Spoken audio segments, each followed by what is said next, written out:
ತುಂಬಾ ಖುಷಿ ಆಗ್ತಿದೆ. ಏನ್ ಮಾತಾಡ್ಬೇಕಂತಾನೆ ಗೊತ್ತಾಗ್ತಿದೆ. ನಾನು ಫಸ್ಟ್ ಟೈಮ್ ಸಿನಿಮಾ ನೋಡಿದ್ದು ಔಟ್ ಆಫ್ ವರ್ಡ್ಸ್. ತುಂಬಾ ಚೆನ್ನಾಗಿ ಬಂದಿದೆ ಸಿನಿಮಾ. ನಾನಂತೂ ಎವ್ರಿ ಸೀನ್ ಎವ್ರಿ ಡೈಲಾಗ್ ತುಂಬಾ ಎಂಜಾಯ್ ಮಾಡ್ಕೊಂಡು ನೋಡ್ತಿದ್ದೆ. ನಾನ್ ಮಾಡಿದೀನಿ ಅಂತ ಏನೂ ಇಲ್ಲ, but as an audience completely enjoy ಮಾಡಿದೆ.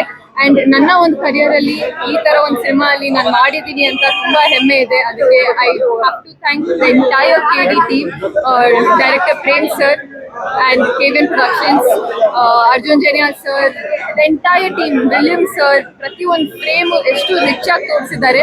ಅಂಡ್ ಮೋಸ್ಟ್ ಇಂಪಾರ್ಟೆಂಟ್ಲಿ ಆಡಿಯನ್ಸ್ ಹೇಗೆ ರಿಯಾಕ್ಟ್ ಮಾಡ್ತಿದ್ರು ಅಂತ ತುಂಬಾ ಕಾಯ್ತಿದೆ. ಅಂಡ್ ಎಲ್ಲರೂ ತುಂಬಾ ಎಂಜಾಯ್ ಮಾಡ್ಕೊಂಡು ನೋಡ್ತಿದ್ರು. So I am very grateful, bless today. ಎಲ್ಲರೂ ಸಿನಿಮಾನ ನೋಡಿ ಕೆಡಿನ ಎಂಜಾಯ್ ಮಾಡಿ. It's all yours. ಪಾತ್ರನ ಜೀವಿಸ್ಬಿಟ್ಟಿದ್ರು ಒಂದ್ ರೀತಿ. ನೀವು ಒಲ್ಲದ ಪಾತ್ರ ಮಾಡೋದು ಎಷ್ಟು ಕಷ್ಟ ಅಂತ ಏನಾರ ನಾನ್ ಸ್ಟಾಪ್ ಮಾತಾಡೋದಿಲ್ಲ, ಡೈಲಾಗ್ ಹೊಡಿಯೋದಿಲ್ಲ. ಇವಾಗ ನಾನು ಹೇಳಿದೆಲ್ಲ ನಿಮ್ಗೆ ಅರ್ಥ ಆಗ್ತಿದೆ ಅನ್ಸುತ್ತೆ. ನಾನು ಅಲ್ಲದ ಪಾತ್ರ ಅಂತ ಹೇಳಿದ್ದೀರಾ, ಬಟ್ ನನ್ನನ್ನ ಆ ರೀತಿ ಸ್ಕ್ರೀನ್ ಅಲ್ಲಿ ನೋಡ್ಬೇಕಾದ್ರೆ ತುಂಬಾ ಮಜಾ ಬರ್ತಿತ್ತು. ತುಂಬಾ ನಗ್ತಿದೆ. ನಾನು ಆ ಕ್ಯಾರೆಕ್ಟರ್ನ ತುಂಬಾ ಮಚ್ಚಲಕ್ಷ್ಮಿಯ ತುಂಬಾ ಎಂಜಾಯ್ ಮಾಡ್ತಿದ್ದೆ.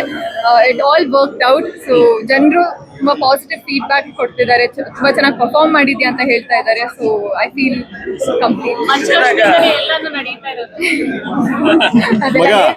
ಮಚ್ಚಲಕ್ಷ್ಮಿಯಿಂದ ಏನು ನಡೀತಲ್ಲ ಕೊಂಡ್ರು, ಅದು ಟುಸ್ಟ್ ಹೋಗ್ತಾ ಇರ್ತದೆ. ಹಿಂಗಾಗತ್ತೆ ಅನ್ಕಂತಾರೆ, ಹಂಗಲ್ಲ, ಹಂಗಾಗತ್ತೆ ಅಂತ ಹಂಗಾಗಲ್ಲ, ಹಂಗಾಗತ್ತೆ ಅಂತ. ಈಗ ನೀವು ರಿಯಲ್ ಲೈಫ್ ಅಲ್ಲಿ ಮಾತಾಡೋದು ಯಾರಿಗೂ ಕೇಳಿಸಿಲ್ಲ. ಅಲ್ಲಿ ನೋಡಿದ್ರೆ ಅಷ್ಟೊಂದು ಜೋರಾಗಿ ಆವಾಜ್ಗಳಾಗ್ತಿದೆ. ಇದು ರೇಷ್ಮಾ ಹೀಗೆ ಮಾತಾಡೋದು, ಬಟ್ ಮಚ್ಚಲಕ್ಷ್ಮಿ ಗಟ್ಟಲ್ಲಿ ಆ ಪವರ್ ಅಲ್ಲಿ ಮಾತಾಡ್ತಾಳೆ. ಅಂಡ್ ಅದು ಎಲ್ಲರಿಗೂ ಇಷ್ಟ ಆಗಿದೆ ಅಂತ ತುಂಬಾ ಖುಷಿ. ಕೇಟುಗೆ ಆಲ್ರೆಡಿ ದೊಡ್ಡ ಬೇಡಿಕೆ ಶುರುವಾಗಿರುವಂತದ್ದು ಸೀಕ್ವೆಲ್ಗೆ ಕೇಟು ಅಂತ. ಅದೆಲ್ಲ ಸರ್ ಪಕ್ಕದಲ್ಲಿದ್ದಾರೆ, ಅವ್ರು ಕೇಳಿ ಪ್ಲೀಸ್.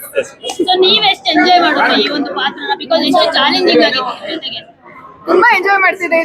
ನಾನೇನ ಪರ್ಫಾರ್ಮ್ ಮಾಡಿದ್ದು ಅಂತ ಅನ್ಸ್ಬಿಡ್ತು. ಯಾಕಂದ್ರೆ ಪ್ರತಿ ಒಂದ್ ಸೀನು ಡೈಲಾಗ್ಸ್ ಎಲ್ಲರೂ ಶಿಲೆ ಹೊಡಿತಿದ್ರು, ಚಪ್ಪಾಲೆ ಹೊಡಿತಿದ್ರು, ಕಿರ್ಚ್ತಿದ್ರು. So end of the day ಇದಕ್ಕೆ ನಾವು ಕಾಯ್ತಿದ್ವಿ, ಈ ತರ ಒಂದು ರೆಸ್ಪಾನ್ಸ್ಗೆ ನಾವು ಕಾಯ್ತಿದ್ವಿ. ಅಂಡ್ ಫೈನಲಿ ಅದ್ ನೋಡಕ್ ಸಿಕ್ತು, ಅದನ್ನ ಎಕ್ಸ್ಪೀರಿಯನ್ಸ್ ಮಾಡಕ್ ಸಿಕ್ತು ಅಂತ I feel so happy. Thank you.